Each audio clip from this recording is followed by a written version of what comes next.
പിതാവിന്റെയും പുത്രന്റെയും പരിശുദ്ധാത്മാവിന്റെയും നാമത്തിൽ ആമേൻ. അമ്മേ പരിശുദ്ധ അമ്മേ, അമ്മേ പരിശുദ്ധമേ, ദൈവമാതാവേ, കൃപാസനത്തിലൂടെ ഞങ്ങൾക്കും ഞങ്ങളുടെ ദേശത്തിനും അമ്മ മധ്യസ്ഥം തേടി തന്ന എല്ലാ അനുഗ്രഹങ്ങൾക്കും കൃപകൾക്കും ഞങ്ങളിപ്പോൾ ഹൃദയം നിറഞ്ഞ നന്ദി പറയുന്നു.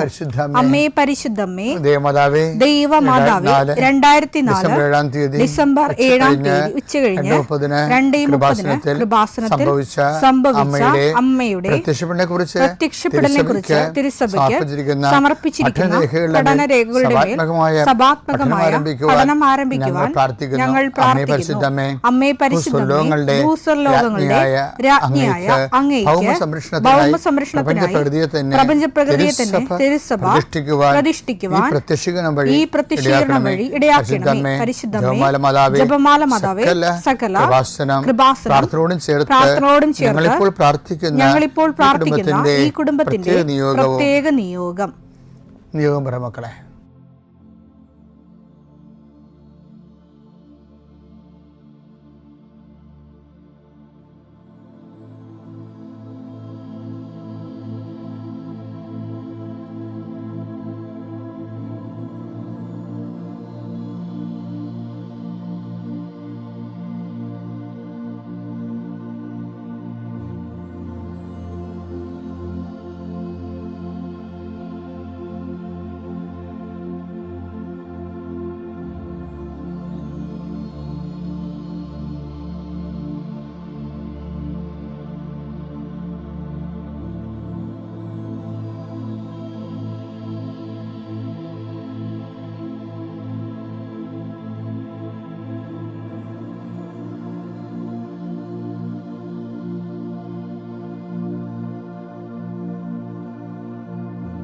അമ്മയുടെ പ്രത്യക്ഷീകരണത്തിന്റെ ഈ അനുഗ്രഹവേളയിൽ ഞങ്ങൾക്ക് സാധിച്ചു തരുവാൻ കനിയണമേ. ആമേൻ. വിശ്വാസ പ്രമാണം. സർവശക്തനായ പിതാവും ആകാശത്തിന്റെയും ഭൂമിയുടെയും സൃഷ്ടാവുമായ ദൈവത്തിൽ ഞാൻ വിശ്വസിക്കുന്നു. അവിടുത്തെ ഏകപുത്രനും ഞങ്ങളുടെ കർത്താവുമായ ഈശോ മിശിഹായിലും ഞാൻ വിശ്വസിക്കുന്നു. ഈ പുത്രൻ പരിശുദ്ധാത്മാവിനാൽ ഗർഭസ്ഥനായി കന്യകാമറിയത്തിൽ നിന്ന് പിറന്ന് പൊന്തിയോസ് പീലാത്തോസിന്റെ കാലത്ത് പീഡകൾ സഹിച്ച് കുരിശിൽ തറയ്ക്കപ്പെട്ട് മരിച്ച് അടക്കപ്പെട്ട് പാതാളങ്ങളിൽ ഇറങ്ങി മരിച്ചവരുടെ ഇടയിൽ നിന്ന് 3-ാം നാൾ ഉയർത്ത് സ്വർഗത്തിലേക്ക് എഴുന്നള്ളി സർവശക്തിയുള്ള പിതാവായ ദൈവത്തിന്റെ വലതുഭാഗത്തിരിക്കുന്നു. അവിടെ നിന്ന് ജീവിക്കുന്നവരെയും മരിച്ചവരെയും വിധിക്കുവാൻ വരുമെന്നും ഞാൻ വിശ്വസിക്കുന്നു. പരിശുദ്ധാത്മാവിലും ഞാൻ വിശ്വസിക്കുന്നു. വിശുദ്ധ കത്തോലിക്കാ സഭയിലും പുണ്യവാന്മാരുടെ ഐക്യത്തിലും പാപങ്ങളുടെ മോചനത്തിലും ശരീരത്തിന്റെ ഉയർപ്പിലും നിത്യമായ ജീവിതത്തിലും ഞാൻ വിശ്വസിക്കുന്നു. ആമേൻ. സ്വർഗ്ഗസ്ഥനായ ഞങ്ങളുടെ പിതാവേ, അങ്ങയുടെ നാമം പൂജിതമാകണമേ. അങ്ങയുടെ രാജ്യം വരണമേ. അങ്ങയുടെ തിരുമനസ് സ്വർഗത്തിലെ പോലെ ഭൂമിയിലും ആകണമേ. അന്നു വേണ്ടുന്ന ആഹാരം ഇന്ന് ഞങ്ങൾക്ക് തരണമേ. ഞങ്ങളോട് തെറ്റ് ചെയ്യുന്നവരോട് ഞങ്ങൾ ക്ഷമിക്കുന്നത് പോലെ ഞങ്ങളുടെ തെറ്റുകൾ ഞങ്ങളോടും ക്ഷമിക്കണമേ.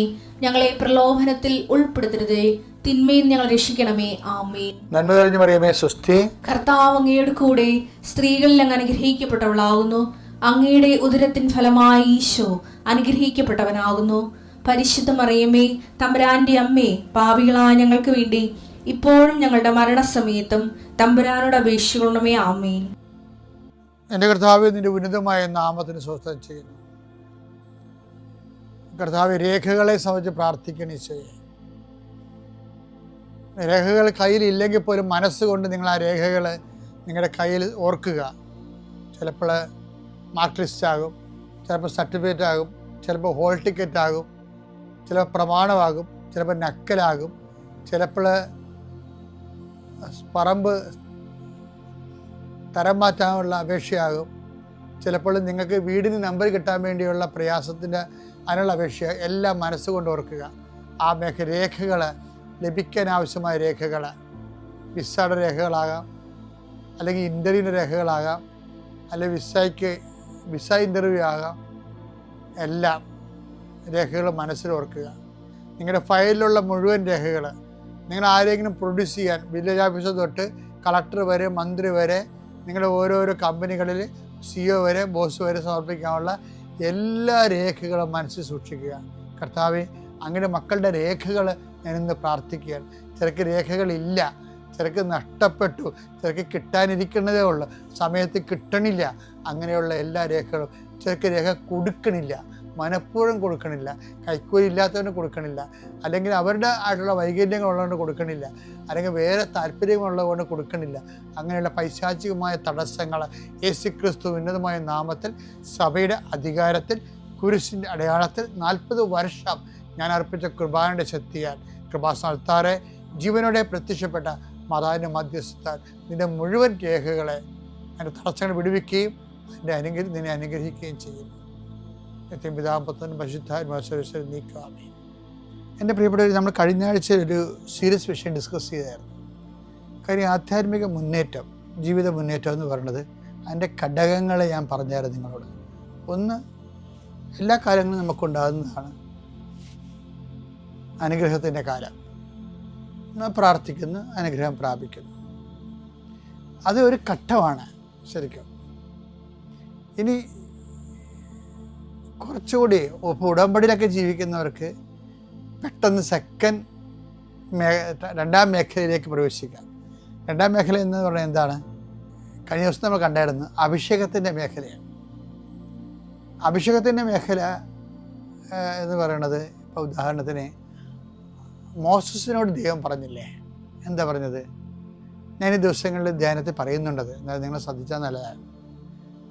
അതായത് മോസസിനോട് ദൈവം എന്താണ് ഒരു വാഗ്ദാനം കൊടുത്തത്? ഞാൻ നിങ്ങളുടെ കൂടെ ഉണ്ടായിരിക്കും, നിങ്ങൾ പോകുന്നിടത്തല്ല, അല്ലേ? അപ്പം അതൊരു നിങ്ങൾക്ക് ആശ്വാസം നൽകുകയും ചെയ്യും. അവിടെ ആശ്വാസമാണ് കൊടുക്കുന്നത്. പുറപ്പാട് 33:14 കർത്താവ് പറഞ്ഞു, ഞാൻ തന്നെ നിന്നോട് കൂടെ വരികയും നിനക്ക് ആശ്വാസം നൽകുകയും ചെയ്യും.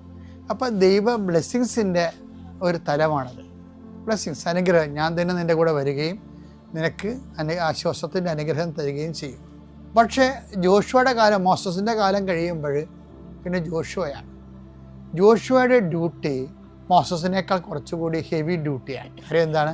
ജോർദാൻ കടക്കണം, ഇവിടെ ഇവരെ ഫിൽട്ടർ ചെയ്യണം.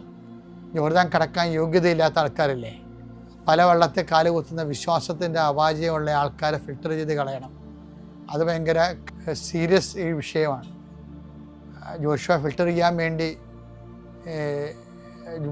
മോസസ് ഫിൽട്ടർ ചെയ്തായിരുന്നു. സിനാ മലമുകളിലും താഴെ ഇറങ്ങുമ്പോൾ കർത്താവിൻ്റെ കൂടെ നിൽക്കുന്നവരെ കൂടെ നിൽക്കാത്തവരും രണ്ടായിട്ട് ഫിൽട്ടർ ചെയ്യും. ഇതുപോലെ ഓരോ സമയത്തും ദൈവം ഓരോരോ ഘട്ടം പൂർത്തിയാക്കുമ്പോൾ ഫിൽട്ടറിങ് ഉണ്ടാകും. അതെപ്പോഴും നിങ്ങൾ മനസ്സിലാക്കണം. നമ്മുടെ ജീവിതത്തിൽ ഈ ഫിൽട്ടറിങ് ഇല്ല എന്നുണ്ടെങ്കിൽ ഈ ലവലാദ്യ മനുഷ്യർ, ദൈവത്തിൽ നിന്ന് നമ്മളെ പിന്തിരിപ്പിക്കുന്ന എല്ലാ വ്യക്തികളും നമ്മുടെ കൂടെ വരും. വാഗ്ദാനം പ്രാപിക്കാൻ പറ്റാത്ത അവസ്ഥയാക്കി അവരുടെ വർത്തമാനങ്ങൾ നമ്മളെ പിന്തിരിപ്പിച്ച് കളയും. അതുകൊണ്ട് മോസസ് പറയണം, അങ്ങനെ പിന്തിരിപ്പന്മാർ നോക്കിയിട്ട് ജോഷുവ പറയുന്നൊരു വാക്കുണ്ട്, നദിക്കക്കരെ നിങ്ങളുടെ പിതാക്കന്മാർ ആചരിച്ച വിഗ്രഹങ്ങളിലേക്ക് നിങ്ങൾക്ക് തിരിച്ചു പോകാം. എല്ലാവരും പോയാലും കുഴപ്പമൊന്നുമില്ല, ഞാനും എൻ്റെ കുടുംബവും കർത്താവിനെ ആരാധിക്കും. അത് കേൾക്കുമ്പോൾ തന്നെ നമുക്ക് അഭിഷേകം ഉണ്ടാകും. നിലപാടാണത്. ജോഷുവ 24:15 കർത്താവിനെ സേവിക്കുന്നതിന് മനസ്സില്ലെങ്കിൽ നദിക്കക്കരെ നിങ്ങളുടെ പിതാക്കന്മാർ സേവിച്ച ദേവന്മാരെയോ നിങ്ങൾ വസിക്കുന്ന നാട്ടിലെ അമോര്യരുടെ ദേവന്മാരെയോ ആരെയാണ് സേവിക്കുക ഇന്നു തന്നെ തീരുമാനിക്കുവിൻ. ഞാനും എൻ്റെ കുടുംബവും കർത്താവിനെ സേവിക്കും. ഫിൽട്ടറിംഗ് ആണിത്. മോസസ് ഇങ്ങനെ ഫിൽട്ടറിംഗ് നടത്താതെ മുന്നോട്ട് പോകാൻ പറ്റത്തില്ല. ആധ്യാത്മിക ജീവിതം തന്നെ ഇതുപോലെ ഹരിച്ചരിച്ചാണ് പോണത്. പല താല്പര്യങ്ങളും നമുക്കുണ്ടാകും, ദൈവത്തിന് നിരക്കാത്തതാകും. ചിലപ്പോൾ നമ്മൾ വെറുത്തുപേക്ഷിക്കേണ്ടി വരും. മുൻപുകാലത്തിൻ്റെ ഏറ്റവും വലിയ ചൈതന്യം അതാണ്. ദൈവത്തിന് നിരക്കാത്തതിനെ വെറുത്തുപേക്ഷിക്കണം. അപ്പം ദൈവത്തിന് നിരക്കാത്ത വ്യക്തികളുണ്ടാകും, ദൈവത്തിന് നിരക്കാത്ത ജീവിത രീതിക്കാരുണ്ടാകും, ദൈവത്തിന് നിരക്കാത്ത പെരുമാറ്റ ദോഷങ്ങളുണ്ടാകും. ഇവയെ വിടണം. നദിക്കക്കരെ നിങ്ങളുടെ പിതാക്കന്മാർ വലിയ കാര്യമെന്ന് കരുതി ആചരിച്ചതിനെ, അതാണ് നിങ്ങൾക്ക് അതോ അങ്ങനെ തന്നെ ജീവിക്കാൻ ഉദ്ദേശമെങ്കിൽ നിങ്ങൾ നിങ്ങളുടെ വഴിക്ക് പോവുക. ഞാനും എൻ്റെ കുടുംബവും കർത്താവിനെ സേവിക്കും. വാഗ്ദാന നാട്ടിലേക്ക് എത്തുന്നതിന് ജോഷുവനെ സഹായിച്ച ഒരുപക്ഷെ ഏറ്റവും ശക്തമായൊരു നിലപാടാണ്. മുൻപ് കാലത്ത് വാഗ്ദാന നാട്ടിലേക്ക് നമ്മൾ എത്തുകയാണ്. അപ്പോൾ ദൈവം തിരക്കാത്തതിൽ ഉപേക്ഷിക്കാനുള്ള ധൈര്യം വേണം. ആ ധൈര്യത്തിനാണ് ജോഷുവയുടെ കർത്താവ് പറയുന്നത്, ധൈര്യം വേണം കേട്ടോ, ഐ വിൽ ഗീവ് ഇറ്റ്. ശക്തനും ധീരനുമായിരിക്കുക. അതാണ് ആയിരിക്കുക എന്ന് പറയുമ്പോൾ ഇറ്റ് ഈസ് ഗീവൺ, അതിനർത്ഥം. ജോഷുവ 1:9 എടുത്തു. ശക്തനും ധീരനുമായിരിക്കണമെന്ന്. ശക്തനും ധീരനുമായിരിക്കണമെന്ന്. ഭയപ്പെടുകയോ പരിഭ്രമിക്കുകയോ ചെയ്യരുതെന്നും. ഇങ്ങനെ പല വിഷയങ്ങളുണ്ടാകുമ്പോൾ ഒറ്റപ്പെട്ടു പോവല്ല, ഭയപ്പെടുമല്ലോ, പരിഭ്രമിക്കുമല്ലോ. പരിഭ്രമിക്കുക ചെയ്യരുതെന്നും നിന്നോട് ഞാൻ കൽപ്പിച്ചിട്ടില്ലയോ?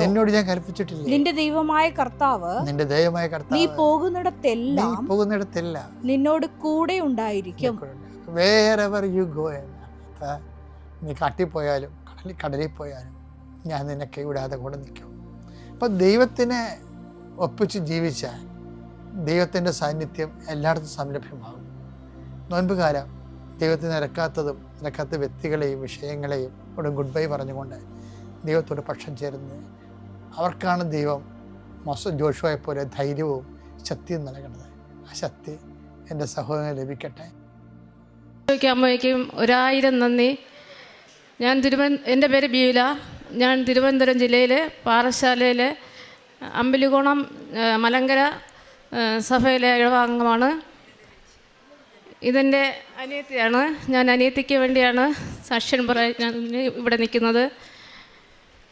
എൻ്റെ അനിയത്തിക്ക് ഇടവിട്ട് എപ്പോഴും അപസ്മാര രോഗം, അതായത് അപസ്മാരമാണോ ഫിക്സാണോ എന്താണെന്നറിയില്ല, എപ്പോഴും ഒന്നിടവിട്ട് എപ്പോഴും അങ്ങനെ വെട്ടി ബോധാവസ്ഥയിലാവുകയും അങ്ങനെ പല ആശുപത്രികളായി ഞങ്ങൾ മാറി കൊണ്ടുപോയിട്ടും ഒരു സുഖവും അവൾക്കുണ്ടായിരുന്നില്ല. അവൾക്ക് ഉണ്ടായത് 2 ആൺമക്കളാണ്. അപ്പോൾ അവളുടെ വീടെന്ന് പറയുന്നത് ഞങ്ങളുടെ വീടിൽ നിന്നും ഒരു 7-8 കിലോമീറ്റർ ദൂരെയാണ്. അപ്പോൾ ഞങ്ങൾക്ക് പെട്ടെന്ന് പോയി അവളെ നോക്കാനും ഞങ്ങൾക്ക് സാധിക്കുകയില്ല. അപ്പോൾ ഇവൾ ഒരു ദിവസം ഹോസ്പിറ്റലിൽ കൊണ്ടുപോകും. ഞങ്ങൾ നോക്കിയിട്ട് വീട്ടിൽ വന്ന ഉടനെ തന്നെ അടുത്തും ഫിക്സായി കൊണ്ടുപോയി എന്ന് പറയും. അങ്ങനെ പല ആശുപത്രി മാറിയിട്ടും ഇവൾക്ക് ഒരു സുഖം ഉണ്ടായിരുന്നില്ല. അവസാനം ഞങ്ങൾ മെഡിക്കൽ കോളേജ് ഡോക്ടർ അവിടെ കൊണ്ടുപോയിട്ട് അവർക്ക് രോഗം എന്താണെന്ന് കണ്ടുപിടിക്കാൻ കഴിഞ്ഞില്ല. അങ്ങനെ ഞാൻ വലിയ വിഷമത്തോടെ ഞാൻ ഇങ്ങനെ എൻ്റെ വീടിനടുത്തുള്ള ഒരു ചേച്ചി ഇവിടെ കൃപാസനത്തിൽ സ്ഥിരമായി വരുമായിരുന്നു. ആ ചേച്ചിയുടെ അടുത്ത് എൻ്റെ സങ്കടം പറഞ്ഞു. അനിയത്തിക്ക് ഇങ്ങനെയാണ് ചേച്ചി, ഒട്ടും കുറവില്ല, എന്ത് ചെയ്യും എന്നെനിക്ക് അറിയില്ല ചേച്ചി, ഭയങ്കര വിഷമത്തിലാണെന്ന് പറഞ്ഞു. അപ്പോൾ ചേച്ചി പറഞ്ഞു, നീ പേടിക്കേണ്ട, ഞാൻ ഒരു വിശുദ്ധ തൈലവും കുറച്ച് ഉപ്പും തരാം, നീ ആശുപത്രിയിൽ പോകുമ്പോൾ നിൻ്റെ അനിയത്തിക്ക് കൊണ്ട് നെറ്റിയിൽ പുരട്ടിക്കൊട്, ഉപ്പിട്ട് കഞ്ഞിവെള്ളം കൊടുക്കുമെന്ന് പറഞ്ഞു. അങ്ങനെ ഞാൻ ഒരു ഉച്ചയ്ക്ക് മെഡിക്കൽ കോളേജ് ആശുപത്രി തിരുവനന്തപുരത്ത് ഈ വിശുദ്ധ തൈലവും ഉപ്പും കൊണ്ട് ഞാൻ അനിയത്തിയുടെ അടുത്ത് പോയി. അവൾ ഒരു CSC പള്ളിയിലാണ് പോകുന്നത്. പക്ഷെ അവൾക്ക് ഈ മാതാവിനെക്കുറിച്ച് ഒരു വിശ്വാസമൊന്നും ഉണ്ടായിരുന്നില്ല. ഞാൻ ഈ നെറ്റിയിൽ കുരിശ് വരച്ചു കൊടുക്കുമ്പോഴും പറയും, എനിക്ക് നീ വരയ്ക്കേണ്ട, എൻ്റെ സുഖമാവില്ല എന്ന് പറയും. അപ്പോൾ ഞാൻ പറയും, നീ മര്യാദയ്ക്ക് വിശ്വസിക്ക്. ഞാൻ എന്നിട്ട് ഇവൾ ഉറങ്ങിക്കിടക്കുമ്പോഴൊക്കെ ഞാൻ ഈ വിശുദ്ധ തൈലം നെറ്റിയിൽ പുരട്ടി, മാതാവേ ഇവൾക്ക് ഇതിൽ നിന്നൊരു സൗഖ്യം കൊടുക്കുകയാണെങ്കിൽ ഞാൻ ഇവളെയും കൊണ്ടുവന്ന് ഇവിടെ സാക്ഷി പറയാമെന്ന് ഞാൻ എൻ്റെ മനസ്സിൽ ഉറപ്പിക്കുകയും അങ്ങനെ ഒരു സാക്ഷിയായി നിൽക്കാൻ എനിക്കിവിടെ സഹായിച്ചതിന് അമ്മയ്ക്കും ദേവകുമാരനും 1000 നന്ദി പറയുന്നു. അതുപോലെ തന്നെ ഇവക്കൊരു ഭവനമില്ല. ഇവർക്ക് 2 ആൺമക്കളാണ്. നേരെ 2 പിള്ളേർക്കും കിടന്നുറങ്ങാൻ ഒരു സ്ഥലമില്ല. ഞങ്ങൾക്കൊക്കെ നല്ല വീടുണ്ട്. ഇപ്പോൾ ഇവക്ക് വീടില്ല. ഇവളെ വീട്ടിൽ പോയിട്ട് വരുമ്പോൾ ഞാൻ നല്ല വിഷമത്തിലാണ്. മാതാവേ ഇവക്ക് ഒരു വീട്, നല്ലൊരു വീട്, അതും ഞങ്ങളുടെ വീടിനടുത്താണെങ്കിൽ ഇവക്ക് ഇങ്ങനെയൊക്കെയുള്ള പ്രയാസങ്ങളുണ്ടല്ലോ, ഞങ്ങളുടെ വീടിനടുത്താണെങ്കിൽ ഏറ്റവും നല്ലത് മാതാവേ ഒരു വീട് ഇവക്ക് അനുഗ്രഹിച്ച് കൊടുക്കണേ എന്ന് പ്രാർത്ഥിച്ചു. അങ്ങനെ ഇവളെ കൊണ്ട് ഞങ്ങൾ ആദ്യമായി ഇവിടെ കഴിഞ്ഞ വർഷം 7-ാം മാസം ഇവിടെ ഞങ്ങൾ ഉടമ്പടിക്ക് എടുക്കാൻ വേണ്ടി വന്നു. ഞാനും അനിയത്തിയും ഉടമ്പടി എടുത്തിട്ടുണ്ടായിരുന്നു. അപ്പോൾ ആ ഉടമ്പടിയിൽ ഞങ്ങൾ നിയോഗം വെച്ചു. ആദ്യത്തെ നിയോഗം എന്ന് പറയുന്നത് ഇവിടെ അസുഖത്തിൻ്റെ കാര്യമാണ്. രണ്ടാമത്തെ നിയോഗം എന്ന് പറയുന്നത് ഇവക്കൊരു ഭവനം ദൈവം കൊടുക്കണേ എന്നാണ് ഞാൻ നിയോഗം വച്ചിരുന്നത്. അങ്ങനെ ഞാൻ നിയോഗത്തിൽ പ്രാർത്ഥിച്ചു. അതിൻ്റെ ഫലമായി എൻ്റെ അമ്മയുടെ വീടിനടുത്ത്, എൻ്റെ കുടുംബ വീടിനടുത്ത് ഒരു നല്ല വീടും 9 സെൻറ്റ് വസ്തുവും വിൽപ്പനയ്ക്ക് ഇട്ടിട്ടുണ്ടായിരുന്നു.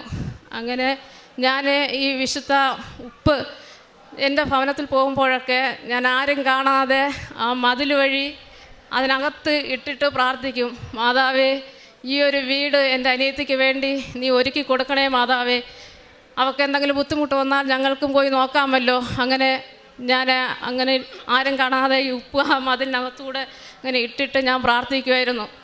അതിൻ്റെ പിറ്റേ ആഴ്ച തന്നെ ആ വസ്തു ഉടമസ്ഥനെ കണ്ടുപിടിക്കുന്നതിനും ഞങ്ങൾക്ക് ഇവക്ക് വേണ്ടി അഡ്വാൻസ് കൊടുക്കുന്നതിനും അത് വാങ്ങി കഴിഞ്ഞ ഡിസംബറിൽ തന്നെ ആ വീടിൻ്റെ കൂദാശ നടത്തി നല്ല സന്തോഷത്തോടെ അവരിപ്പോൾ താമസിക്കുകയാണ്. ഇത്രയൊക്കെ ചെയ്തു തന്ന എൻ്റെ അമ്മയ്ക്കും തിരുക്കുമാരനും 1000 നന്ദി അർപ്പിക്കുന്നു. ബാക്കി എൻ്റെ അനിയത്തി സാക്ഷ്യമായിട്ട് പറയും. എൻ്റെ പേര് ഷീല സലീം. ഞാൻ CSI സഭാംഗമാണ്. ചേച്ചി പറഞ്ഞതുപോലെ എനിക്ക് മാതാവിനെ കുറിച്ച് ഒരു വിശ്വാസം ഒന്നുമില്ലായിരുന്നു. ഞാൻ ജനിച്ചത് CSI സഭാംഗമാണ്. CSI സഭയിലെ വളരെ ആക്റ്റീവായിട്ട് പ്രവർത്തിക്കുന്ന, വളരെ സൺഡേ സ്കൂളിലും അങ്ങനെ എല്ലാ സംഘടനയിലും വളരെ ആക്റ്റീവായിട്ട് പ്രവർത്തിക്കുന്ന ഒരംഗമാണ്. അപ്പം എൻ്റെ മാതാവിനെ കുറിച്ച് പറയുമ്പോൾ എൻ്റെ മാതാവിനെ എനിക്ക് ചെയ്ത നന്മകൾ എത്രത്തോളം വലുതാണെന്ന് നിങ്ങൾക്ക് മനസ്സിലാവണമെങ്കിൽ ഞാൻ അനുഭവിച്ച യാതനകൾ ആദ്യം മനസ്സിലാക്കണം. അതിനു വേണ്ടിയിട്ട് ഞാൻ എൻ്റെ ജീവിതത്തിൽ മാറ്റിമരിച്ച സംഭവം ഉണ്ടായത് 2024 ഡിസംബർ മാസം മുതലാണ്. അപ്പോൾ എനിക്ക് സാമ്പത്തികമായിട്ട് ഞങ്ങൾ വളരെ താണ ഫാമിലിയാണ്. സാമ്പത്തികമായിട്ട് വലിയ ഞെരുക്കമായിരുന്നു. ഞാൻ ചർച്ചിൽ നല്ല ആക്റ്റീവായിട്ട് പ്രവർത്തിച്ചുവെങ്കിലും എൻ്റെ ചർച്ചിൽ സഭാംഗമായ ഒരു വ്യക്തിയുടെ മാനസികമായിട്ട് പീഡനം വളരെയേറെ ഏറ്റത് കൊണ്ട് ഞാൻ മാനസികമായിട്ട് വളരെയേറെ തകർന്നു. അപ്പോൾ ഞാൻ ഒരു ഡോക്യുമെൻ്ററി ഓഫീസിൽ വർക്ക് ചെയ്യുവാണ്. അപ്പോൾ എനിക്ക് ഈ മാനസികമായിട്ട് തകർന്ന കാരണത്താലും ഈ ഭാരത്താലും എനിക്ക് ഒന്ന് ജോലി ചെയ്യുന്നതിൽ ഒരു കോൺസെൻട്രേഷൻ ഒന്നും കിട്ടുന്നില്ല. അങ്ങനെ ഞാൻ വളരെ വിഷമത്തോടു കൂടി എനിക്ക് ഊണില്ല, ഉറക്കമില്ല, എപ്പോഴും ചിന്ത, എപ്പോഴും ഒരു വല്ലാത്തൊരു ഭാരം. അപ്പോഴും എനിക്ക് മാതാവിനെക്കുറിച്ച്, കൃപാസനത്തെക്കുറിച്ച് കേട്ടിട്ടുണ്ടോ എന്നല്ല, മാതാവിനെക്കുറിച്ച് വിശ്വാസമോ എനിക്ക് അങ്ങനെ ഒന്നുമില്ല. എനിക്ക് ഒരു വിശ്വാസം ഒട്ടുമില്ല. അപ്പോഴത്തേക്കും എനിക്ക് ഡിസംബർ മാസമായപ്പോഴത്തേക്കും എനിക്ക് വീണ്ടും ഇനിയിപ്പോൾ മരിക്കണം, എനിക്കെപ്പോഴും മരിച്ചാൽ മാത്രം മതി. അങ്ങനെ മരിക്കാനായിട്ട് ഞാൻ പല വഴികളും ചിന്തിച്ചു. അപ്പോൾ എൻ്റെ വീട് കുറച്ച് ഉള്ളിലാണ്, കഷ്ടിച്ച് ഒരു ബൈക്ക് മാത്രമേ വരത്തുള്ളൂ. അപ്പോൾ ജംഗ്ഷനിൽ ഇറങ്ങിക്കഴിഞ്ഞാൽ ഒരു വളം ഡിപ്പോയുണ്ട്. അപ്പോൾ എനിക്ക് മരിക്കണം എന്ന ചിന്തയോടുകൂടി ഞാൻ അവിടെ ചെന്ന് അവിടെ എലിവിഷം എന്നുള്ള ഇവിടെ എങ്ങനെ പറയുന്നറിയില്ല, എലിവിഷം എലിവിഷമായിരിക്കും. അപ്പോൾ വാങ്ങിച്ചപ്പോഴത്തേക്കും അതിൻ്റെ അളവ് ഞാൻ മനസ്സിലാക്കിയിട്ട് അവർ പറഞ്ഞു, അങ്ങനെ അവരെനിക്ക് എൻ്റെ ഒരു ഇഷ്ടം തോന്നി. ഞാൻ ഓരോ സമയവും ഇങ്ങനെ കഴിച്ചാൽ മരിക്കും, അങ്ങനെ കഴിച്ചാൽ മരിക്കും, എലിവേഷം, അല്ലെങ്കിൽ ഗ്യാസിൻ്റെ അടുത്ത് ചെന്ന് ഗ്യാസ് തുറന്നു വിടാൻ നോക്കും, ഫാനിൻ്റെ അടുത്ത് ഷോളിടും. അപ്പോൾ അങ്ങനെ ആത്മഹത്യയുടെ വാക്കിലെത്തുമ്പോഴത്തേക്കും എൻ്റെ മക്കളെക്കുറിച്ച് എനിക്ക് ചിന്തി, ഞാൻ മരിച്ചു കഴിഞ്ഞാൽ എൻ്റെ മക്കൾ ഇവിടെ പോകും എന്ന് പറഞ്ഞാൽ ഞാൻ പിൻവലിക്കും. അങ്ങനെ ആയപ്പോൾ അങ്ങനെ ഡിസംബർ മാസം തുടങ്ങി മെയ് മാസം 8-ാം തീയതി വരെ ഞാൻ മെൻ്റൽ മൊത്തത്തിൽ തകർന്നു. എനിക്ക് ഫുഡില്ല, ഉറക്കമില്ല, ഒന്നുമില്ല. ആദ്യമൊക്കെ ആണെങ്കിൽ ഞാൻ കണ്ടടച്ച് കിടക്കും, ഉറങ്ങില്ല, പിന്നെ കണ്ണ് തുറന്ന് കിടക്കും, പിന്നെ ഉറങ്ങില്ല. പിന്നീടാണെങ്കിൽ എനിക്ക് ഉറങ്ങണോ, എണീക്കണോ, ഓടണോ ഒന്നും അറിയില്ല.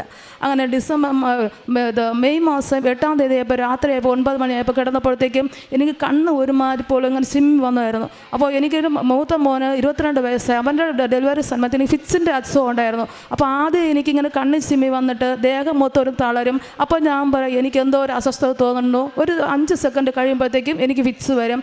ഫിക്സ് വന്നു കഴിഞ്ഞാൽ എനിക്ക് ഉള്ളിലെല്ലാം അറിയാം, പുറം എന്തൊക്കെ നടക്കുന്നു എന്തൊക്കെ അറിയാം. പക്ഷേ എൻ്റെ കൈ വെട്ടി മുറിച്ചാൽ പോലും എനിക്ക് പ്രത്യക്ഷത്തിൽ ഒന്നും പ്രതികരിക്കാൻ പറ്റില്ല. അങ്ങനെ 8-ാം തീയതി ആയപ്പോൾ രാത്രി ഇങ്ങനെ അസുഖം ഞാൻ പറഞ്ഞു, ചേട്ടാ എനിക്ക് ഒട്ടും വയ്യ, എനിക്ക് എന്തോ പോലെ വരുന്നുണ്ട്. അപ്പോൾ എൻ്റെ മക്കൾ ഇവിടെ ഇല്ലായിരുന്നു. എൻ്റെ മൂത്ത മോന് 22 വയസ്സ്, അവൻ ട്രിവാൻഡ്രം എയർപോർട്ടിൽ വർക്ക് ചെയ്യുമായിരുന്നു. അപ്പോൾ അവൻ അവിടെ ജോലി സ്ഥലത്തായിരുന്നു. എൻ്റെ ഇളയ മോന് അപ്രൻറ്റീസ് പഠിക്കാൻ വേണ്ടി ബാംഗ്ലൂരിൽ. അപ്പോൾ ഞാനും ചേട്ടനും മാത്രമേ ഉള്ളൂ. അപ്പോൾ ഞാൻ പറഞ്ഞു, ചേട്ടാ പെട്ടെന്ന് അടുത്തുള്ള ചേച്ചിയെ ഒന്ന് വിളിക്ക്, ഇനി കൂടിക്കഴിഞ്ഞാൽ എനിക്ക് പറ്റില്ല, എന്നെ ഞാൻ തറയിൽ വീണ് പോകും എന്ന് പറഞ്ഞു. അപ്പോൾ അതിനിടയ്ക്ക് എനിക്ക് പെട്ടെന്ന് അസുഖം കൂടി. അപ്പോൾ ചേട്ടന് എന്ത് ചെയ്യണമെന്ന് അറിയില്ല. ഓട്ടോ വരില്ല, വണ്ടി വരില്ല, ഒന്നുമില്ല. ഉൾപ്രദേശമാണ്. രാത്രി ഏകദേശം 10 മണിയോളം ആയി. അപ്പോഴത്തേക്കും ചേട്ടന് കുറേ സമയം വിളിച്ചിട്ട് ഏകദേശം 1 മണിക്കൂർ ആയിക്കാണെന്ന് തോന്നുന്നു. ആരെയൊക്കെ ബന്ധുക്കളൊക്കെ വിളിച്ചിട്ട് എന്നെ ഒരു അടുത്തുള്ള ഹോസ്പിറ്റലിൽ കൊണ്ടുപോയി, സർക്കാർ ഹോസ്പിറ്റലിൽ കൊണ്ടുപോയപ്പോഴത്തേക്ക് അവിടെ നിന്ന് പെട്ടെന്ന് മെഡിക്കലിൽ കൊണ്ടുപോകാൻ പറഞ്ഞു. ട്രിവാൻഡ്രം മെഡിക്കൽ കോളേജിൽ കൊണ്ടുപോയപ്പോഴത്തേക്കും അവിടെ ചെന്നപ്പോൾ എന്നെ പെട്ടെന്ന് അഡ്മിറ്റ് ചെയ്തു. എമർജൻസി CT സ്കാൻ ചെയ്യാൻ പറഞ്ഞു. അങ്ങനെയൊക്കെ അതിൻ്റെ ഇടയ്ക്ക് എൻ്റെ ചേട്ടൻ്റെ അമ്മയ്ക്ക് അറ്റാക്ക് വന്നായിരുന്നു. അറ്റാക്ക് വന്നിട്ട് അമ്മയ്ക്ക് 69 വയസ്സുണ്ട്. അപ്പോൾ അമ്മയ്ക്ക് ഷുഗറും BP കാരണം ആൻജിയോപ്ലാസ്റ്റി ചെയ്യാൻ പറഞ്ഞിരുന്നു. ഈ അസുഖം ഉള്ളത് കാരണം ഞങ്ങൾ ചെയ്തില്ല. ചേട്ടൻ്റെ പെങ്ങളുടെ വീട്ടിലാണ് നിൽക്കുന്നത്.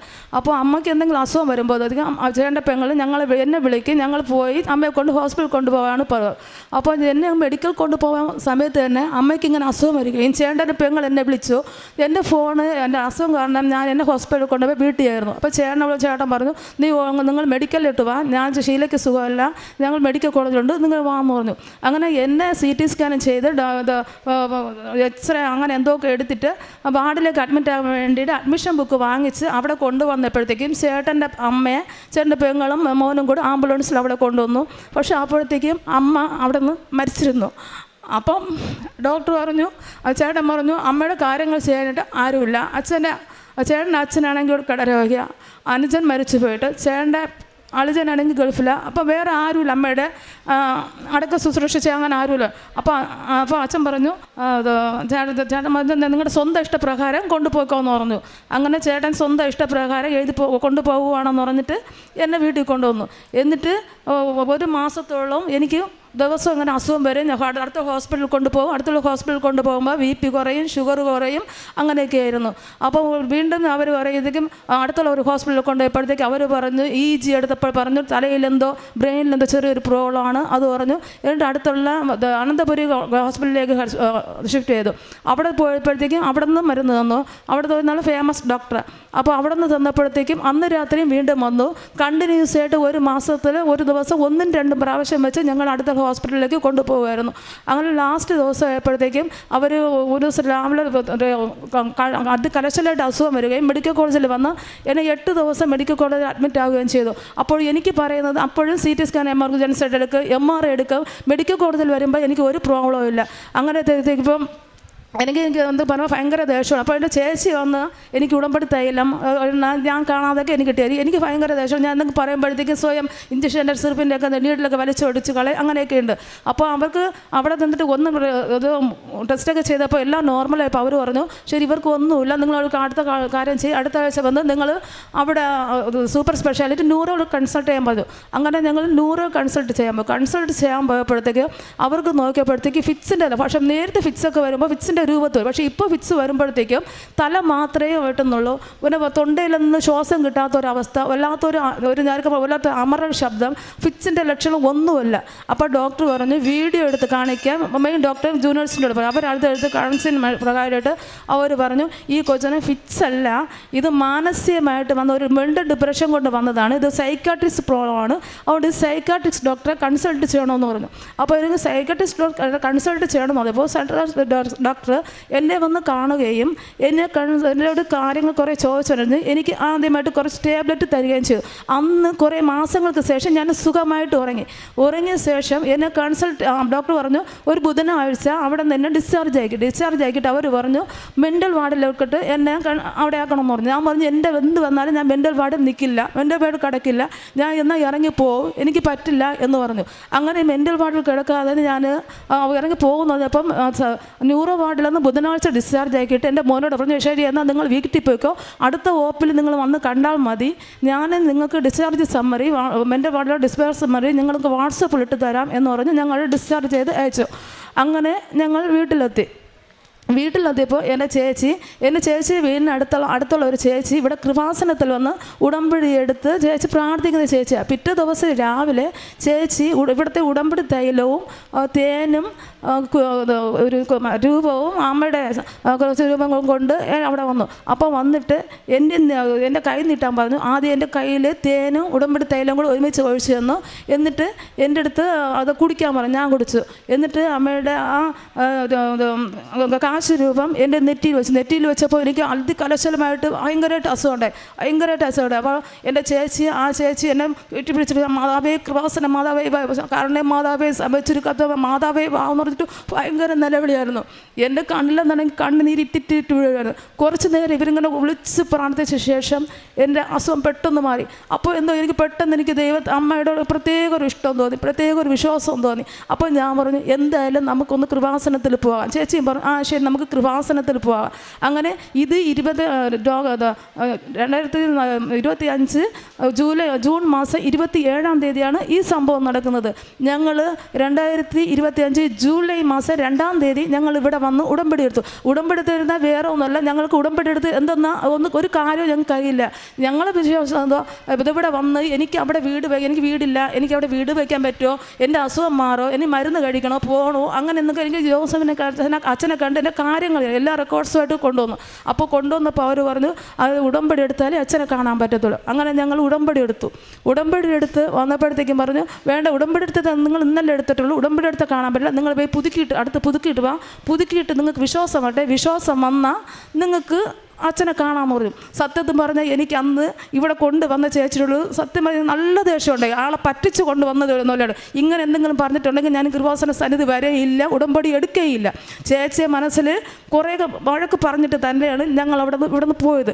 പക്ഷെ പോയിട്ട് അന്ന് മുതൽ എന്തോ എനിക്ക് ഇവിടെ ഉടമ്പടിയിലെ കാര്യങ്ങൾ ഞാൻ പാലിക്കാൻ തുടങ്ങി. വെളുപ്പാങ്കാലം എടുത്ത് പ്രത്യക്ഷീകരണ പ്രാർത്ഥന പറയും, ഞാൻ ബൈബിൾ വായിക്കും, എല്ലാം ചെയ്യും. ആ ചേച്ചി തന്നെ എനിക്ക് കൃപാസനത്തിൻ്റെ അച്ഛൻ്റെ ഡെയിലി ബ്രെഡ് എനിക്ക് അച്ഛനക്ക് അയച്ചു തരും, എല്ലാം ചെയ്യും. എനിക്ക് ചേച്ചി എനിക്കൊരു ജപമാല മാല തന്നിരുന്നു. എനിക്ക് എങ്ങനെയാണ് ജപമാല ചൊല്ലേണ്ടതെന്ന് അറിയില്ല, കാരണം ഞാൻ CSA അംഗമാണ്. ഞാൻ ഒരു ദിവസം രാത്രി ഉറങ്ങിക്കിടന്നപ്പോൾ എന്നെ നന്മ നിറഞ്ഞ മറിയമ്മേ 2 വരി എന്നെ ആരോ വന്ന് എന്നെ ഉറക്കത്തിൽ തന്നെ പഠിപ്പിച്ചു തന്നു. ഞാൻ കറക്റ്റായിട്ട് ഞാൻ നന്നാ പഠിച്ചു. അപ്പോൾ പിറ്റേ ദിവസം രാവിലെ ദിവസം എൻ്റെ ചേച്ചിനെ നോക്കാൻ വരും, ചേച്ചിയും മക്കളും. ഞാൻ പറഞ്ഞു എനിക്ക് നന്മ നിറഞ്ഞ മറിയമ്മ എനിക്ക് 2 വരി അറിയാമല്ലോ, എനിക്ക് പഠിപ്പിച്ചു തന്നു, ആരോ പഠിപ്പിച്ചു തന്നു. അപ്പോൾ ചേച്ചിയുടെ മോൻ പറഞ്ഞു കുഞ്ഞമ്മ ഒരു പേനയും പേപ്പറും എടുത്തുകൊണ്ട് ഞാൻ അടുത്തത് കുഞ്ഞമ്മയെ പഠിപ്പിക്കാമെന്ന് പറഞ്ഞു. ഞാൻ പറഞ്ഞു വേണ്ട, ഞാൻ എങ്ങനെ അടുത്തെന്ന് പഠിക്കാം. പക്ഷേ എന്നും ചേച്ചി ദിവസമുള്ള ഡെയിലി ബ്രെഡ് പ്രാർത്ഥന ഇട്ട് തന്ന ചേച്ചി അന്ന് രാവിലത്തേക്കും ഏതോ വർഷങ്ങൾ 2-3 വർഷത്തിന് മുന്നേ ഉള്ള അച്ഛൻ്റെ ഒരു ടോക്കാണ് എനിക്ക് അന്ന് ഇട്ട് തന്നത്. ആ ടോക്കിൽ നന്മ നിറഞ്ഞ മറിയമ്മയുടെ ആദ്യം മുതൽ അവസാനം വരെയുള്ള ആ പൊരുള എല്ലാം കൂടെ ഉള്ള വിസ്തരിച്ചുള്ള പ്രസംഗം ഉൾപ്പെടെയുള്ളതാണ് ഇട്ട് തന്നെ. അങ്ങനെ ഞാൻ അർത്ഥവത്തായിട്ട് ആ ജപമാല പൂർണ്ണമായിട്ട് ഞാൻ പഠിച്ചു. അങ്ങനെ അതിൻ്റെ ശേഷം ഞാൻ പിന്നെ ആശുപത്രി പോയിട്ടില്ല, മരുന്ന് കഴിച്ചിട്ടില്ല, എനിക്ക് ഇതുവരെയും അസുഖം വന്നിട്ടില്ല.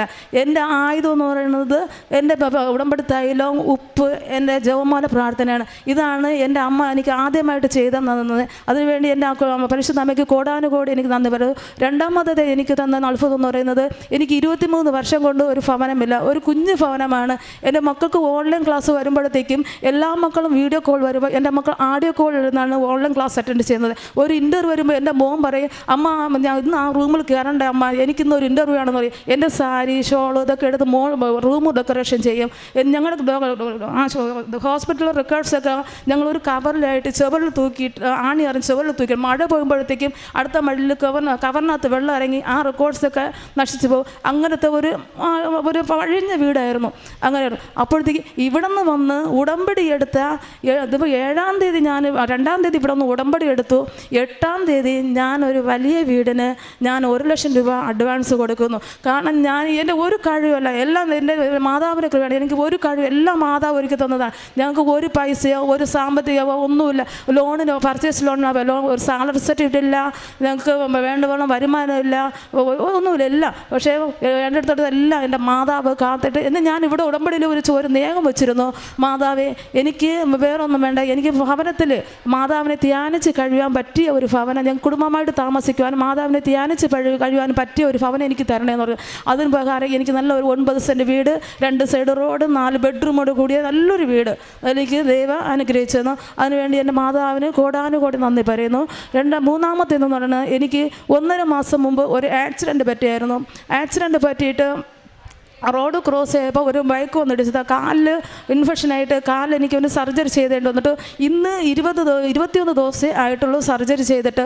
അപ്പോൾ കാല് ഇൻഫെക്ഷനായിട്ട് കാലിൽ നല്ലതായിട്ട് പഴുത്ത് അതിനകത്ത് പേട് പോലെ ഒരു തിരി പോകും. ഇവിടെ നമ്മുടെ ട്രിവാൻഡ്രം ഭാഷയിൽ തിരി എന്ന് പറയാം. അപ്പം അത് അതിനകത്ത് കുത്തി ഇറക്കുമായിരുന്നു. അപ്പം വലിയ പഞ്ഞിക്കെട്ട് പോലെ വെച്ച് കെട്ടിയിട്ട് അതിനകത്ത് ബാൻഡേഡ് ചുറ്റി തരും. ഞാൻ പോകുമ്പോഴൊക്കെ പഴുത്ത് കാലിൽ അതിൻ്റെ പുറമെ പഴുത്തുന്ന ആ തിരി അതിനകത്ത് കുത്തി ഇറക്കുമായിരുന്നു. അങ്ങനെ ഞാൻ വേദന കൂടെ അസഹ്യം കൊടുക്കുമ്പോൾ ഞാൻ മാതാവിനോട് ചോദിച്ചു, അമ്മേ എനിക്ക് എന്നെ എൻ്റെ പഴപ്പ് ഇതിലൊന്നും വരരുത്, എനിക്കിത് പൂർണ്ണമായിട്ട് മാറ്റുന്നതാ.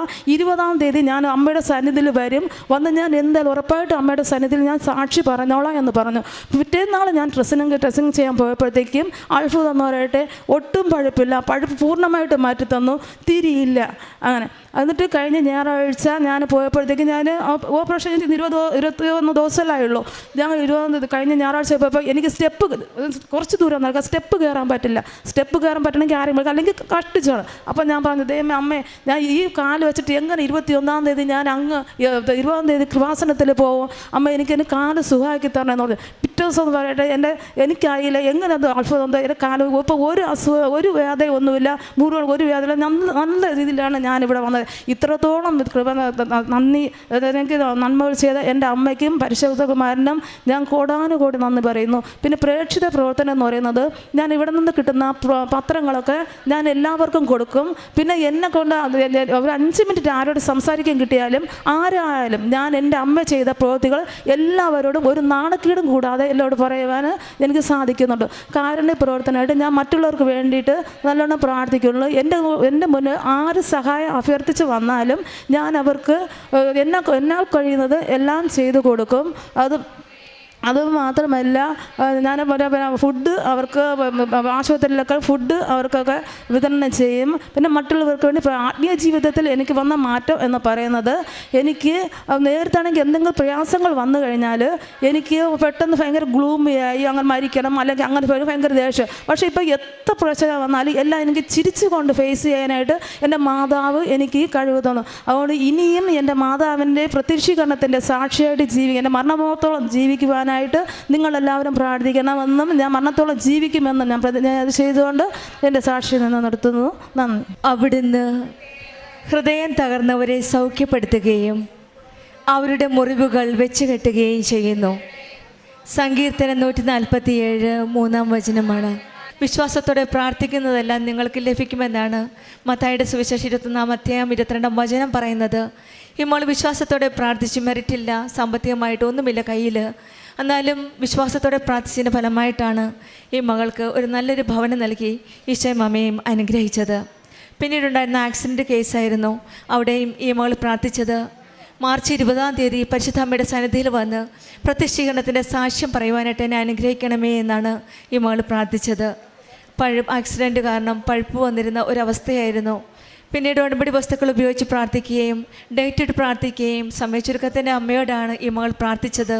അതിൻ്റെ ഫലമായിട്ട് തന്നെയാണ് ഈ മകൾ ഇന്ന് മാർച്ച് 20-ാം തീയതി പരിശുദ്ധ അമ്മയുടെ പ്രത്യക്ഷീകരണത്തിൻ്റെ സാക്ഷിയായിട്ട് തന്നെ അമ്മയുടെ സന്നിധിയിൽ വന്ന് നിൽക്കുന്നത്. ഇപ്പോഴുള്ള ആത്മീയ ജീവിതത്തിൽ മകൾക്കിനി ഒന്നും ഭയപ്പെടേണ്ട ആവശ്യമില്ല. ഈശോയുടെ അമ്മയുടെ സാന്നിധ്യമുണ്ട്, കൂടെ ധൈര്യമുണ്ട്. അമ്മയുടെ സാന്നിധ്യവും സ്നേഹവും അമ്മയുടെ കരുണയും അനുഭവിച്ചറിഞ്ഞ ഈ മകൾക്ക് ഇനിയൊന്നും പേടിക്കേണ്ട ആവശ്യമില്ല എന്നാണ്. ഇനിയും മുന്നോട്ട് പ്രത്യക്ഷീകരണത്തിൻ്റെ സാക്ഷിയായിട്ട് മുന്നോട്ട് ജീവിതം നയിക്കുവാനാണ് ഈ മകളുടെ ആഗ്രഹം എന്നാണ് പറഞ്ഞത്. നമ്മുടെ ജീവിതത്തിലും നമ്മുടെ വേദനകൾ, ജീവിത പ്രശ്നങ്ങൾ, നഷ്ടപ്പെട്ട ബന്ധങ്ങൾ, രോഗങ്ങൾ, നിറവേറാത്ത സ്വപ്നങ്ങളുണ്ടാവാം. ഉടമ്പടിയിൽ നമ്മുടെ മുറിവുകൾ കൃപയായി മാറ്റുന്ന ഒരു ഈശോയാണ് കൂടെയുള്ളത്. വേദനകൾ സാക്ഷ്യമാക്കി നമ്മളെ കരം പിടിച്ച് നയിക്കുന്ന ഒരമ്മയാണ് നമ്മുടെ കൂടെയുള്ളത്. നമ്മുടെയും തകർന്ന ഹൃദയങ്ങൾ സൗഖ്യമാക്കണമേ എന്ന് നമുക്ക് പ്രാർത്ഥിക്കാം. നമ്മുടെ മുറിവുകൾ കർത്താവിൻ്റെ കൃപയാൽ സുഖപ്പെടട്ടെ എന്ന് നമുക്ക് പ്രാർത്ഥിക്കാം. നമ്മൾക്ക് കരങ്ങളടിച്ച് ദൈവത്തെ മഹത്വപ്പെടുത്താം. യേശുവേ നന്ദി, യേശുവേ സ്തുതി. അവയമ്മ മാതാവിനും കോടാനുകൂടി നന്ദി പറഞ്ഞുകൊണ്ട് എനിക്ക് കിട്ടിയ അനുഗ്രഹങ്ങൾ ഞാനിവിടെ പങ്കുവയ്ക്കുകയാണ്. ഞാൻ 2026 ഡിസംബർ 2-ാം തീയതിയാണ് ഞാൻ ആദ്യമായി ഇവിടെ വരുന്നത്. അന്ന് വന്നപ്പോൾ ഞാൻ ഉടമ്പടി എടുത്തിരുന്നു. ഞാൻ കോട്ടയം ജില്ലയിൽ നിന്നും വരുന്നു, പള്ളിക്കത്തോട് എന്ന പഞ്ചായത്തിൽ നിന്ന്. എൻ്റെ പേര് ഗംഗാദേവി. ഇതെൻ്റെ മകൻ്റെ കൊച്ചാണ്.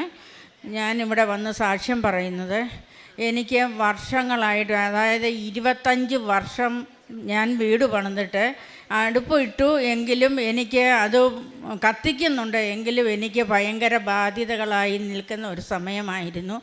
അപ്പോൾ എൻ്റെ അയൽപക്കത്തു നിന്നും വരുന്നവരെല്ലാം തന്നെ എനിക്ക് ഇവിടുത്തെ പത്രം തരുമായിരുന്നു വായിക്കുവാനായിട്ട്. ഞാനത് വായിക്കുമായിരുന്നു. എങ്കിലും എനിക്കിവിടെ വരാൻ ഭയങ്കര ആഗ്രഹമാണ്. തന്നെ വരാൻ എനിക്ക് എന്തോ ഒരു ബുദ്ധിമുട്ട് പോലെയായിരുന്നു. അപ്പോൾ അടുത്തുള്ളവരൊക്കെ പോകുമ്പോൾ പറയും കൊണ്ടുപോകാം എന്ന് പറയും. ഒരു ദിവസം ഞാൻ രാവിലെ ബസ് കയറി പോകുന്ന സമയത്ത് എന്നോട് ഇതുപോലെ പോരുന്നോ എന്നൊരാൾ ചോദിച്ചു. ഞാൻ പറഞ്ഞു പോരുന്നു. എൻ്റെ സാമ്പത്തിക ബുദ്ധിമുട്ടോ ഒന്നും നിങ്ങൾ എടുക്കണ്ട, എൻ്റെ കാര്യങ്ങളെല്ലാം ഞാൻ തന്നെ എടുക്കും, എനിക്കിനി ഒന്ന് കൂടെ കൊണ്ടുപോയാൽ മതി എന്ന് ഞാൻ പറഞ്ഞു. അത് കഴിഞ്ഞ് ഇച്ചിരി കഴിഞ്ഞപ്പോൾ അവരെന്നോട് പറഞ്ഞു, അയ്യോ ഞങ്ങൾ ഇനി കുറച്ച് ദിവസം കഴിഞ്ഞേ പോകുന്നുള്ളൂ. എനിക്ക് ഭയങ്കരമായ സങ്കടം തോന്നി. കാരണം എനിക്ക് ഇവിടെ വന്ന് അമ്മയെ കാണണമെന്ന് അതിയായ ആഗ്രഹം വർഷങ്ങൾ കൊണ്ടുള്ളതാണ്. പക്ഷേ ശ്രമിച്ചിരുന്നെങ്കിൽ എനിക്ക് വരാൻ പറ്റുമായിരുന്നു. പക്ഷെങ്കിൽ എനിക്ക് അത് തോന്നിയില്ല. എൻ്റെ സമയം ഇവിടെ വരാനായിട്ടില്ലായിരുന്നു. അത് കഴിഞ്ഞ് എൻ്റെ ഒരു കൂട്ടുകാരി അമ്മയോട് ഞാനിത് വൈകിട്ട് പറഞ്ഞു, ഇതുപോലെ എനിക്ക് ഭയങ്കര സങ്കടമായി, എന്നെ കൊണ്ടുപോകാമെന്ന് പറഞ്ഞു. എനിക്ക് അമ്മയുടെ അടുക്ക പോകാൻ പറ്റുന്നില്ല, എനിക്ക് ഭയങ്കരമായ സങ്കടം. ഞാൻ ഭക്ഷണമൊന്നും കഴിച്ചില്ല. വൈകിട്ട് കിടക്കാൻ നേരം എനിക്ക് ഭയങ്കര സങ്കടം വന്ന് ഞാൻ കരഞ്ഞു. അപ്പോൾ എന്നോട് കൊച്ചു ചോദിച്ചു, അമ്മയ്ക്ക് ഭയങ്കര സങ്കടമായല്ലേ? ഞാൻ പറഞ്ഞു ഇല്ലെന്ന് പറഞ്ഞു. രാത്രിയിൽ ഞാൻ ഒന്നും ഉറങ്ങിയിട്ടില്ല. എനിക്ക് കൊണ്ടുപോകാമെന്ന് പറഞ്ഞു. എനിക്കിവിടെ വരാൻ പറ്റാത്ത വിഷമം. അങ്ങനെ ഇരിക്കുമ്പോൾ എൻ്റെ ഒരു കൂട്ടുകാരിയോട് ഞാനിത് വൈകിട്ട് കിടന്നപ്പോൾ പറഞ്ഞു. അവർ വരാനായിട്ട് ഒന്നും തീരുമാനിച്ചിരുന്നതല്ല. രാവിലെ ഒരു 7 മണി കഴിഞ്ഞപ്പോൾ എന്നെ വിളിച്ചിട്ട് പറഞ്ഞു, പോരുന്നെങ്കിൽ പോരുതേ, ഞങ്ങൾ പോകാൻ തീരുമാനിച്ചെന്ന്. അന്നേരം സമയമില്ല, അവരൊരുങ്ങി നിൽക്കുകയെന്ന് പറഞ്ഞു. ഞാൻ ഓടിച്ചെന്ന് പെട്ടെന്ന് കുളിച്ചിട്ട് മകനോട് പറഞ്ഞു, ഞാൻ ഇതുപോലെ പോകാം, എന്നെ അവരുടെ വീട്ടിൽ വരെ ഒന്ന് എത്തിക്കണമെന്ന് പറഞ്ഞു. അങ്ങനെ ഞാനിവിടെ വരുന്നു. ഉടമ്പടി എടുക്കണം എന്നുള്ള തീരുമാനത്തിലൊന്നുമല്ല ഞാനിവിടെ വന്നത്. എനിക്ക് നല്ല കടബാധ്യത മൂലം എനിക്ക് ഉറങ്ങാനോ ഒന്നും പറ്റാത്ത ഒരവസ്ഥയിലാണ് ഞാൻ കഴിഞ്ഞുകൊണ്ടിരുന്നത്. ഞാൻ ഇവിടെ വന്ന് ഈ അമ്മയുടെ മണ്ണിൽ ചവിട്ടി കഴിഞ്ഞപ്പോൾ തൊട്ട് എൻ്റെ ശരീരത്തെ എന്തോ ഒരു ഇടിമിന്നലേക്കുന്ന പോലൊരു സ്പർശനം എനിക്കുണ്ടായി. അത് കഴിഞ്ഞ് എനിക്ക് ഇതുവരെ കടബാധ്യത എന്താണെന്ന് എൻ്റെ മനസ്സിൽ തോന്നിയിട്ടുമില്ല. എനിക്കൊട്ട് അതേക്കുറിച്ചുള്ള ചിന്തകളും വന്നിട്ടില്ല. പക്ഷെങ്കിൽ ഇവിടെ വന്ന് ഞാൻ ഉടമ്പടി എടുത്തു. അത് കഴിഞ്ഞ് ഞാൻ വീട്ടിൽ ചെന്നപ്പോൾ അയൽവക്കത്തുള്ള എല്ലാം ക്രിസ്ത്യൻസുകളാണ്. അവരെല്ലാം എന്നോട് പറഞ്ഞു, എന്തിനാണ് ഉടമ്പടി എടുത്തത്?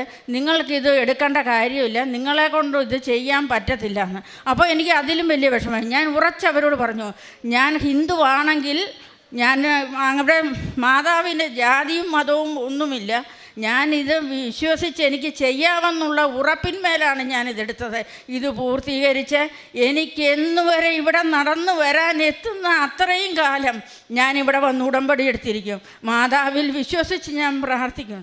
അതുമുതൽ 2026 ഡിസംബർ 22 ഞാൻ ഇവിടെ ഉടമ്പടി എടുത്തിരുന്നെങ്കിൽ ഈ അൽത്താരയിൽ നിന്ന് എനിക്ക് അഭിമാനത്തോടെ പറയാൻ പറ്റുന്ന കാര്യങ്ങൾ, എൻ്റെ ഒരുപാട് ചെറുതും വലുതുമായ കാര്യങ്ങൾ എനിക്ക് മാതാവ് നടത്തി തന്നു. 25 വർഷം കഴിഞ്ഞ് അടുക്കളയുടെ ബുദ്ധിമുട്ടിൽ നിന്നിരുന്ന അടുക്കളയുടെ പൊളിച്ചു മാറ്റി എനിക്ക് വേറൊരു അടുക്കള ഉണ്ടാക്കാൻ സാധിച്ചു. അതിൽ ഇതുവരെ ഞാൻ തിരിച്ചടിച്ചില്ല. കാരണം ഇവിടെ വന്ന് മാതാവിൻ്റെ അനുഗ്രഹം മേടിച്ചതിന് ശേഷം മാത്രമേ ഞാൻ തീ കൊളുത്തുകയുള്ളൂ എന്നുള്ള ഉറച്ച വിശ്വാസത്തിൽ ഞാൻ മുറ്റത്ത് തീ കൊളുത്തിയാണ് കഞ്ഞി മാത്രം വെക്കുന്നത്. അവിടെ നിന്ന് ഇത്രത്തോളം എന്നെ എൻ്റെ എല്ലാ കാര്യങ്ങളിലും മാതാവ് എനിക്ക് അനുഗ്രഹിച്ചു. എൻ്റെ ഈ കൊച്ചിനെ മുഖത്തൊരു ചൊറിച്ചിലും പാടുമായി വന്ന് കണ്ടമാനം ചൊറിഞ്ഞു പൊട്ടി പല 4 ആശുപത്രി തോറും ഞങ്ങൾ നടന്നിട്ട് ഇവൾക്കൊരു കുറവും വരുന്നില്ല. ഇവിടെ നിന്നും ഞാൻ മാതാവിൻ്റെ ഇവിടുന്ന് കൊണ്ടുപോയ ഉപ്പും എണ്ണയും ആ തൈലവും പുരട്ടി പൂർണ്ണമായിട്ട് ഇവൾക്ക് ഭേദം വന്നു. ഇവൾക്ക് സ്കൂളിൽ പോകാൻ മടിച്ചു നിന്നു. കൂട്ടുകാർ പകരുമെന്ന് പറയുകയും ഒക്കെ ചെയ്ത് കളിയാക്കുകയും ചെയ്തതിന് മൂലം ഇവൾ സ്കൂളിൽ കുറച്ച് ദിവസം പോകാതെ പോലും ഇരുന്നു. അത് കഴിഞ്ഞ് ഞാൻ പറഞ്ഞു, ഡിസംബർ 15 ഞാനൊരു ഡേറ്റ് മാതാവിനോട് പറഞ്ഞു, ഈ 15-ന് മുമ്പായി നിൻ്റെ ഈ അസുഖം പൂർണ്ണമായും മാറ്റിത്തരുമെന്ന് ഞാൻ വിശ്വസിപ്പിച്ച് പറഞ്ഞു. ഇവൾ വിശ്വസിക്കത്തില്ല. ഞാൻ പ്രാർത്ഥിക്കുമ്പോൾ എന്നോട് പറയും, അമ്മ പെട്ടെന്ന് പ്രാർത്ഥിക്കുക, ഈ അസുഖം ഒന്നും മാറുന്നില്ല. ഇവൾ ജനലിൻ്റെ വെളിയിലോട്ട് നോക്കിയിരിക്കും ഞാൻ പ്രാർത്ഥിക്കുമ്പോൾ. അത് കഴിഞ്ഞ് ഞാൻ മാതാവിനോട് പറഞ്ഞു, ഇവൾക്ക് വിശ്വസിക്കാൻ തക്കവണ്ണം ഒരനുഗ്രഹം മാതാവ് ഇവൾക്ക് കൊടുക്കണം, മാതാവിലേക്ക് ഇവൾ കൂടുതൽ അടുക്കണം എന്ന് ഞാൻ പ്രാർത്ഥിച്ചു. അതിനുശേഷം ഇവിടെ അസുഖം പൂർണ്ണമായും മാറി. ഇപ്പോൾ അവൾക്ക് എന്നിൽ കൂടുതൽ വിശ്വാസം മാതാവിൽ അവൾക്കാണ്. സന്ധ്യയ്ക്കാണേലും കിടക്കാൻ നേരവും വെളുപ്പിനെയും പ്രാർത്ഥനയിൽ ഇവളാണ് എല്ലാ കാര്യത്തിലും മുൻപിൽ വന്ന് നിൽക്കുന്നത്. അതുപോലെ എൻ്റെ 38 വർഷം മുമ്പ് ഞാൻ സ്ഥലം വാങ്ങി. എനിക്കറിയത്തില്ലായിരുന്നു അത് പേര് കൂട്ടണമെന്ന് എനിക്കറിയത്തില്ല. അതിത്രയും കാലമായിട്ട് പേര് കൂട്ടാതെ കിടന്നത് ഈ കഴിഞ്ഞ ദിവസം എനിക്കത് പേരിൽ കൂട്ടി എൻ്റെ കയ്യവകാശമായി എനിക്ക് വയ്ക്കുവാൻ സാധിച്ചു. അതുപോലെ ചെറുതും വലുതുമായ ഒരേ ആഗ്രഹങ്ങളും എനിക്ക് മാതാവ് സാധിച്ചു തന്നു. എനിക്ക് നടക്കുന്ന എല്ലാ കാര്യങ്ങളിലും ചൊവ്വാഴ്ച ദിവസങ്ങളിൽ മാത്രമേ നടക്കുകയുള്ളൂ. എനിക്കെന്ത് ബുദ്ധിമുട്ട് വന്ന് ഞാൻ തിങ്കളാഴ്ചയാണെങ്കിൽ ഞാൻ പറയും, മാതാവേ നാളത്തെ കാര്യം എങ്ങനെയാണ്, കൊച്ചിൻ്റെ ഫീസ് കൊടുക്കണം, മറ്റുള്ള കാര്യങ്ങൾ ചിന്തിക്കുമ്പോൾ രാവിലെ എനിക്കറിയത്തില്ല എവിടെ നിന്നാണേലും മാതാവ് ഇന്ന് വരെ ഒരു ബുദ്ധിമുട്ട് എനിക്ക് വരുത്തിയിട്ടില്ല. ഇത്രയും അനുഗ്രഹം തന്ന മാതാവിനും ഈശോയ്ക്കും കോടാനുകോടി നന്ദി പറഞ്ഞുകൊണ്ട് ഞാൻ നിർത്തുന്നു. പ്രേക്ഷണ പ്രവർത്തനം എന്ന് പറയുന്നത് എനിക്ക് ഇവിടുന്ന് തരുന്ന, ഞാൻ കൊണ്ടുപോകുന്ന ഈ പത്രം വളരെ അഭിമാനത്തോടു കൂടിയാണ് ഞാൻ ഓരോരുത്തരുടെയും കൈകളിൽ എത്തിക്കുന്നത്. എനിക്ക് നാണക്കേടല്ല, അഭിമാനമാണ് ഈ പത്രം കൊടുക്കുമ്പോൾ തോന്നുന്നത്. പിന്നെ ഞങ്ങൾ 10 വർഷം കഴിഞ്ഞു, 22 വർഷമായി തുടങ്ങിയിട്ട് ഞങ്ങളൊരു ട്രസ്റ്റ് വനിതകൾ മാത്രം നടത്തി വരുന്നതാണ്. അത് രജിസ്റ്റർ ചെയ്തിട്ട് 10 വർഷമായി. ഇപ്പോൾ 136 ഭവനങ്ങളിൽ ആഹാര സാധനങ്ങളും അവർക്ക് വേണ്ടുന്ന മരുന്നുകളും കൊടുക്കുവാൻ ഞങ്ങൾക്ക് സാധിക്കുന്നുണ്ട്. പിന്നെ ചെറുതും വലുതുമായ കാര്യങ്ങൾക്കായി എൻ്റെ അടുക്കൽ വരുന്ന മുഴുവൻ ആൾക്കാർക്കും ഞാൻ സഹായം ചെയ്തു കൊടുക്കുന്നു. ഇത്രയും അനുഗ്രഹം തന്ന എൻ്റെ മാതാവിനും ഈശോയ്ക്കും നന്ദി പറയുന്നു. ഉറച്ചു വിശ്വസിച്ചാൽ നമ്മളെ കൈവിടുകയില്ലാത്ത ഒരേ ഒരാൾ നമ്മുടെ മാതാവും ഈശോയുമാണ്. എനിക്ക് കിട്ടിയ അനുഗ്രഹം പോലെ നിങ്ങൾക്കും ആഗ്രഹങ്ങൾ കിട്ടും. ഞാൻ എപ്പോഴും പ്രാർത്ഥിക്കുമ്പോൾ ഉടമ്പടി എടുക്കുന്ന മുഴുവൻ ആൾക്കാർക്ക് വേണ്ടിയിട്ടാണ് ഞാൻ പ്രാർത്ഥിക്കുന്നത്. അവരുടെ നിയോഗങ്ങൾ ഓരോന്നും മാതാവ് സാധിച്ചു കൊടുക്കണമെന്ന് ഞാൻ പറയുന്നത്. എൻ്റെ ഒരു കാര്യവും ഞാൻ മാതാവിനോട് ആവശ്യപ്പെട്ടിട്ടില്ല. മറ്റുള്ളവർക്ക് വേണ്ടിയാണ് ഞാൻ പ്രാർത്ഥിക്കുന്നത്. എൻ്റെ കാലിൽ ചൊറിഞ്ഞു പൊട്ടി വന്നിട്ട് ഇതുവരെ ഞാനൊരു മരുന്ന് മേടിക്കാനോ അത് ശ്രദ്ധിക്കാനോ ഞാൻ പോയിട്ടില്ല. എൻ്റെ ഒരു കാര്യവും നടത്തി തരണമെന്ന് ഞാൻ മാതാവിനോട് ആവശ്യപ്പെട്ടിട്ടില്ല. ഈ ഉടമ്പടി എടുക്കുന്ന മാതാവിൻ്റെ അടുക്കൽ വരുന്ന മുഴുവൻ മക്കളെയും അനുഗ്രഹിച്ച് അവരുടെ ആവശ്യങ്ങൾ സാധിച്ചു കൊടുക്കണമെന്ന് മാത്രമാണ് ഞാൻ മാതാവിനോട്. എല്ലാവർക്കും മാതാവിൻ്റെ അനുഗ്രഹം ഉണ്ടാകട്ടെ എന്ന് പ്രാർത്ഥിച്ചുകൊണ്ട് നിർത്തുന്നു. യെശയ്യാ പ്രവാചകൻ്റെ പുസ്തകം 25-ാം അധ്യായം 4-ാം തിരുവചനം. അങ്ങ് പാവപ്പെട്ടവർക്ക് കോട്ടയും ദരിദ്രൻ്റെ കഷ്ടതകളിൽ അവന് ഉറപ്പുള്ള അഭയവുമാണ്. കൊടുങ്കാറ്റിൽ ശക്തിദുർഗവും കൊടും വെയിലിൽ തണലും. ഗംഗാദേവി എന്ന ഈ അമ്മ തൻ്റെ പേരക്കുഞ്ഞിനോടൊപ്പം എന്ന് ഒരു വലിയ പ്രത്യക്ഷീകരണ സാക്ഷ്യമാണ് ഈ അൾത്താരയിൽ ഏറ്റുപറയുന്നത്.